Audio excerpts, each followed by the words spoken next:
হে everyone, আসসালামু আলাইকুম। কি অবস্থা সবার?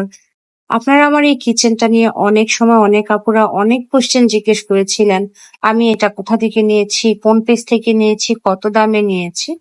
তো আশা করি আজকের ভিডিওতে আপনারা আপনাদের সবার সব প্রশ্নের উত্তর পেয়ে যাবেন। প্রথমে আমি আমার কিচেনে রাখা দুধ চিনির যে জারগুলা ছিল, সেই জারগুলা দিয়ে শুরু করছি। এই জারগুলো আমি নিয়েছিলাম নিউ মার্কেট থেকে। যদি আপনারা আমাকে দামের কথা জিজ্ঞেস করেন, আমি বলবো যে দামটা আমার একদম মনে নাই। এই জারগুলো আমি আজ থেকে 3 বছর আগে নিয়েছিলাম। তো টোটাল 4 পিস আমি নিয়েছিলাম।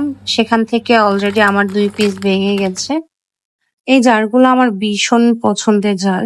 আসলে এই শেপটা অ্যাভেলেবেল পাওয়া যায় না সবসময় মার্কেটে।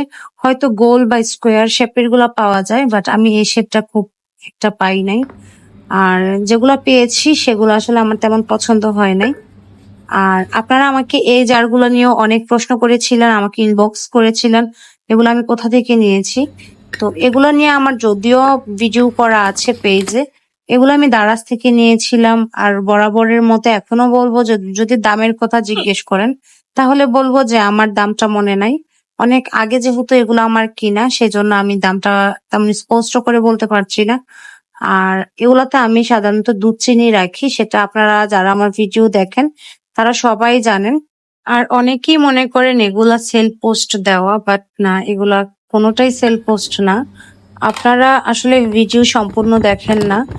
ভিডিও সম্পূর্ণ না দেখে আপনারা ইনবক্সে চলে যান, ইনবক্সে গিয়ে আপনারা জিজ্ঞেস করেন, বা ভিডিও একটু দেখেই আপনারা কমেন্ট করেন এটার প্রাইস কত। আমি আমার প্রতিটা ভিডিওতে সম্পূর্ণ ডিটেলস বলে দেওয়ার চেষ্টা করি। যদি এখানে কোনো কিছু মিস্টেক হয়ে যায়, আপনারা আমাকে কমেন্ট করতে পারেন, আমি আপনাদের সবার কমেন্টে রিপ্লাই করব। আসলে ইনবক্স তেমন করে চেক করা হয় না। তো আপনারা অনেকেই ইনবক্স করেন, হয়তো একটু লেট হয়ে যায় ইনবক্সে রিপ্লাই করতে। তো সেই জন্য আমি আন্তরিকভাবে দুঃখিত। আশা করি আপনারা ক্ষমার সুন্দর দৃষ্টিতে দেখবেন।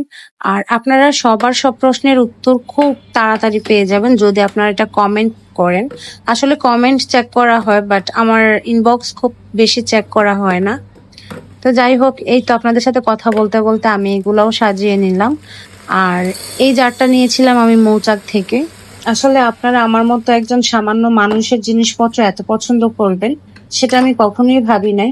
আমি আপনাদের কাছে কৃতজ্ঞ যে আপনারা আমাকে এত ভালোবাসা দিয়েছেন। আপনারা যখন আমাকে কমেন্ট করে এটা সেটা জিজ্ঞেস করেন, আমার কাজের অনুপ্রেরণা জাগান, আমাকে খুব অ্যাপ্রিসিয়েট করেন, তখন সত্যি আমার খুব ভালো লাগে। আর আমি চেষ্টা করি আপনাদের প্রত্যেকটা কমেন্টের রিপ্লাই করার জন্য। আপনাদের কোনো কিছু জানার থাকলে অবশ্যই আপনারা আমাকে কমেন্টে জানাবেন, আমি সেটা সুন্দরভাবে রিপ্লাই করার চেষ্টা করব। কমেন্ট হচ্ছে আপনাদের সাথে কমিউনিকেশনের একটা মাধ্যম। আমি মনে করি কমেন্টের মাধ্যমে আমি আপনাদের সাথে কথা বলতে পারি। আসলে কথা বলতে সবারই ভালো লাগে। সো আমি মনে করি যে কমেন্টের মাধ্যমে আমি আপনাদের সাথে কথা বলতে পারি।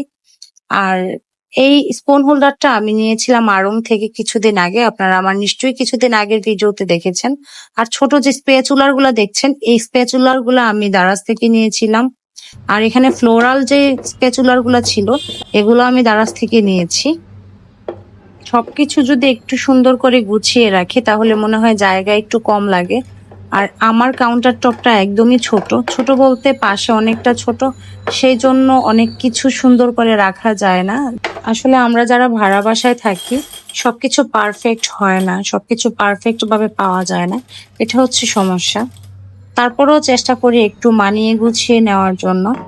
তো এদিকে আমি আমার তেলের জারটার মধ্যে একটু তেল ভরে নিচ্ছি, যেহেতু আমার সেদিন ফ্রি টাইম ছিল। আসলে যেদিন খালা বাসায় আসে না, সেদিন আমার সব কাজ আমি একাই সেরে ফেলি, যদি একটু কষ্ট হয়ে যায়। তারপরেও চেষ্টা করি আমি সবকিছু গুছিয়ে রাখার জন্য।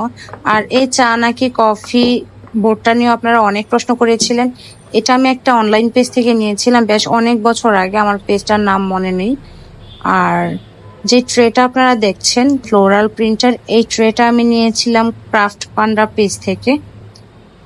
আর যে জারগুলো দেখতে পাচ্ছেন, এই জারগুলো আমি বাসায় DIY করেছিলাম।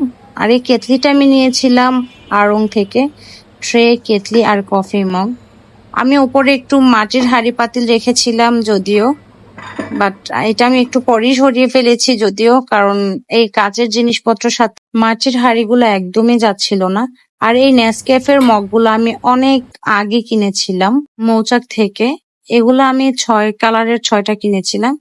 এখন যদিও 4টা আছে অবশিষ্ট, 2টা ভেঙে গেছে।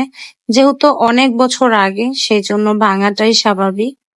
তো আমার কফি মগ কালেকশন করতে খুব ভালো লাগে। যখন আমার যেটা ভালো লাগে সেটাই আমি নিয়ে নেই। আর আপনারা আমার এই ওয়ালবোর্ড গুলা নিয়ে অনেক প্রশ্ন করেছিলেন। এগুলো আমি কোথা থেকে নিয়েছি, এগুলা কি ময়লা হয় না? যেহেতু রান্নাঘর, তেল চিটচিটে ভাব হয় না?